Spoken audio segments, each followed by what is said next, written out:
What is up, my bubbly boys? Here in a video, and today is a really special one. So this is for all beginner players or players that are starting or returning to the game. And I feel like a lot of people want to join the game or trying to learn the game. And I'm giving you a guide on how to start and how to basically start the game right, because you just don't want to go head on buying every single product you see and hoping for the best. So today I'm going to give you an in-depth beginner's guide on how to start playing Yu-Gi-Oh. So before we get started, don't forget to like and subscribe. This video took me a long time to make, and I really worked hard in this video, so I will appreciate a like and subscribe. And then comment down below any other questions or if you like any videos like these. Now, without further ado, I won't waste any more of your time. Let's hop right into it. So for number one, learn the rules of the game. So you gotta learn how to play Yu-Gi-Oh in order to actually do Yu-Gi-Oh. I think that's pretty obvious. So Yu-Gi-Oh Master Duel can help you with that, because right when you start the game, it's gonna give you like a tutorial on how to play for any new players. So if you're starting out in Yu-Gi-Oh, I definitely think Master Duel and playing like the tutorial is definitely really helpful. And then also learning how the ban list work, because in Yu-Gi-Oh we have a thing called a ban list, where when certain cards or like certain decks are like really broken and they need to be hit, or like they need to be like, some cards need to be limited or banned in order for it to be a fair gameplay or make room for new decks to come out. So you need to know how that works. You need to also know how to build a deck. Building a deck is definitely pretty important, because that's how you're even going to play the game. And then you need to know how matches work. Matches are like best out of 2 out of 3. And then there's also things called side cards. Like you could side in different cards depending on the matchup.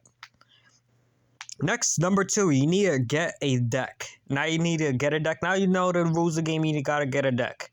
Or get only a deck that you like. I think you shouldn't get a deck that you you think is really good, but it's like something you don't enjoy. Like I did. I think I did Kashira and Rescue Ace. I mean, it was alright. I mean, like it just wasn't my playstyle.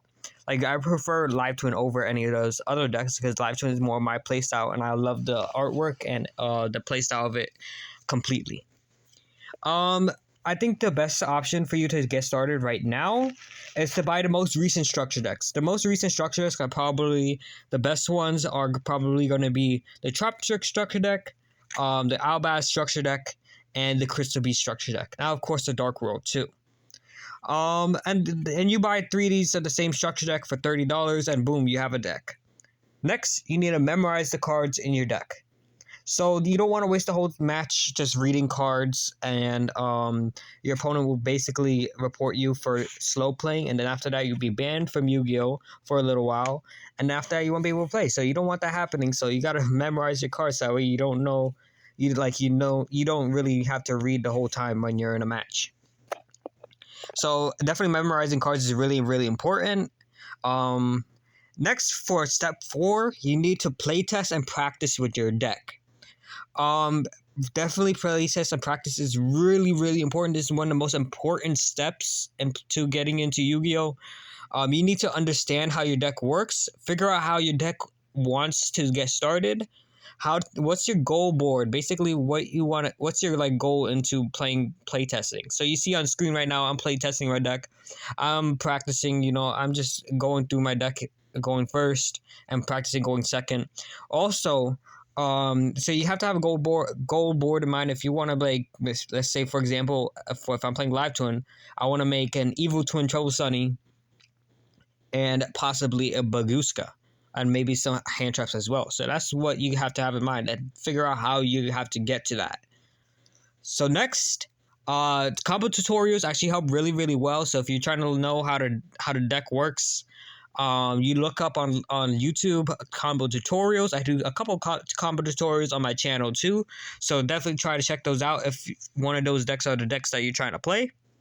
And next, learn to play against hand traps. So like practice playing against hand traps and make sure you know what to do if you get hand trapped, because hand traps are pretty popular right now, and you don't want to get hand trapped and you don't know what to do after that. So learn some also optimal side plays that you could do when you get hand trapped, and learn how to break through boards even if you get hand trapped. But that helps me really well as well. Step 5, have someone to practice with. Having someone to practice with is really insane. It gives you that experience. So like, let's say if you already memorized your cards, you already know how to the ins and outs of your deck.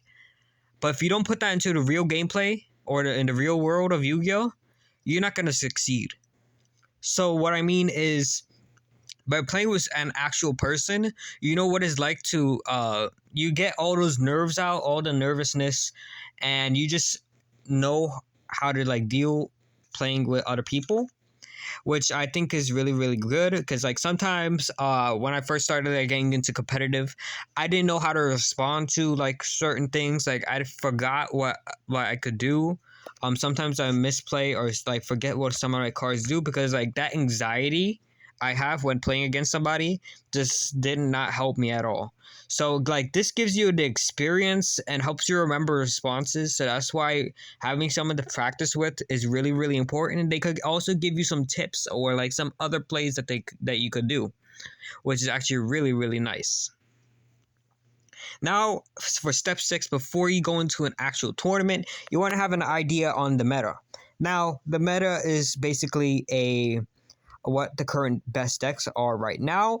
Your meta may be different than other metas. Like for locals, let's say if you want to go to a small locals, people may not be playing the best decks. Maybe they're playing just their favorite deck, or some people may be playtesting. So you just don't want to base your deck around the best decks. You just gotta pretty much, I mean, as long as you go to the same locals like pretty often, you know what the meta is over there. Like you get pretty used to it and know what to side cards. And then after that, you gotta learn how to beat them. Have an idea in the meta and learn how to beat the best decks in your locals or just in general. So let's say if you go into a bigger tournament, I think learning how to beat the best decks right now is definitely optimal. So that way you don't get stuck there not knowing how to respond to the best deck. Next, this is the final step. Now we are finished with the in the guide. You are on your own now. Remember, more practice equals to more experience, which makes you a better player. For me, I didn't have no one to teach me, so it took me about 4 years in order to actually start playing competitive. I started playing competitive last December.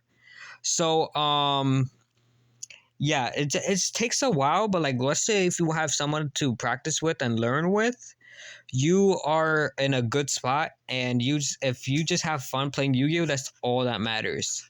So that is it for my bubbly boys for this video. I hope you enjoyed this. I hope this helped you a lot. I tried my best making this video as easy to understand as possible. So if you want to, you could consider subscribing. That will help me out a lot. I'm trying to reach 100 subscribers, and I'll see you guys next time. Peace.